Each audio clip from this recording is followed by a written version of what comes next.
சற்று முன் பதவியை ராஜினாமா செய்தார் ஆளுநர் ரவி. புதிய ஆளுநர் திடீர் அறிவிப்பு. ஜனாதிபதியே அறிவித்ததால் பரபரப்பு. தமிழ்நாடு ஆளுநராக இருக்கும் ரவியின் பதவிக்காலம் வரும் ஜூலை மாதத்தோடு முடிவடைவிருக்கிறது. அதே சமயம் ஆளுநருக்கு எதிரான வழக்கில் மசோதாக்கள் மீது ஆளுநர் 1 மாதத்திலும், ஆளுநர் அனுப்பும் மசோதாக்கள் மீது ஜனாதிபதி 3 மாதத்திலும் முடிவெடுக்க வேண்டும் என்று தற்போது உச்சநீதிமன்றம் அதிரடியாகவும் உத்தரவிட்டுள்ளது வரும் பரபரப்பை ஏற்படுத்தியுள்ளது. அவரின் பதவிக்காலம் அதிகாரப்பூர்வமாக நீட்டிக்கப்படுமா என்ற கேள்வியும் தற்போது எழுந்து வருகிறது. இந்த நிலையில் விரைவில் புதிய ஆளுநர் நியமிக்கப்படலாம் என்றும் சில தகவல்கள் கசிந்து வருகின்றன.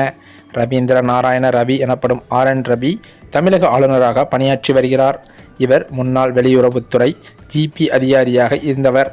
மேலும் ரவி ஆகஸ்ட் 1, 2019 முதல் 9 செப்டம்பர் 2021 வரை நாகாலாந்தின் ஆளுநராகவும், மேகாலயா ஆளுநராக 18 டிசம்பர் 2019 முதல் 19 ஜனவரி அதாவது 26 ஜனவரி 2020 வரையிலும் பணியாற்றியுள்ளார்.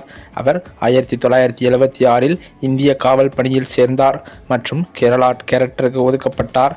அங்கு அவர் பல ஆண்டுகளாக பணியாற்றியிருக்கிறாராம்.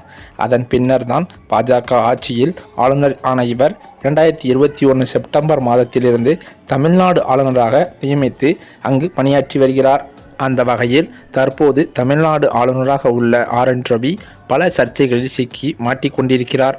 உதாரணமாக பார்த்தால் ஏப்ரல் 2022இல் உச்சநீதிமன்றம் ராஜீவ்காந்தி கொலை குற்றவாளி ஏஜி போரிர்வாளனின் மன்னிப்பு மனுவை குடியரசுத் தலைவருக்கு பரிந்துரைத்த ரவியின் நடவடிக்கையை கேள்விக்குள்ளாக்கியது. அத்தகைய நடவடிக்கை நாட்டின் கூட்டாட்சி கட்டமைப்பின் வேர்களை அளிப்பதாக உச்சநீதிமன்றமும் கூறியிருந்தது. அரசு எடுக்கும் நடவடிக்கைகளை மாநில முதல்வர் சொல்வதை வழிமொழிவதே ஆளுநரின் பொறுப்பு என்று உச்சநீதிமன்றமும் கூட்டு வைத்தது. மேலும் அதேபோல் ஜனவரி 2023இல் கூட தமிழகம் என்பது தமிழ்நாட்டிற்கு மிகவும் பொருத்தமான பெயராக இருக்கும் என்று ரவி பரிந்துரைத்தார்.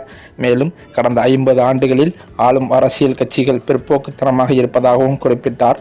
அதுவும் மிகுந்த சர்ச்சைக்கு உள்ளானது.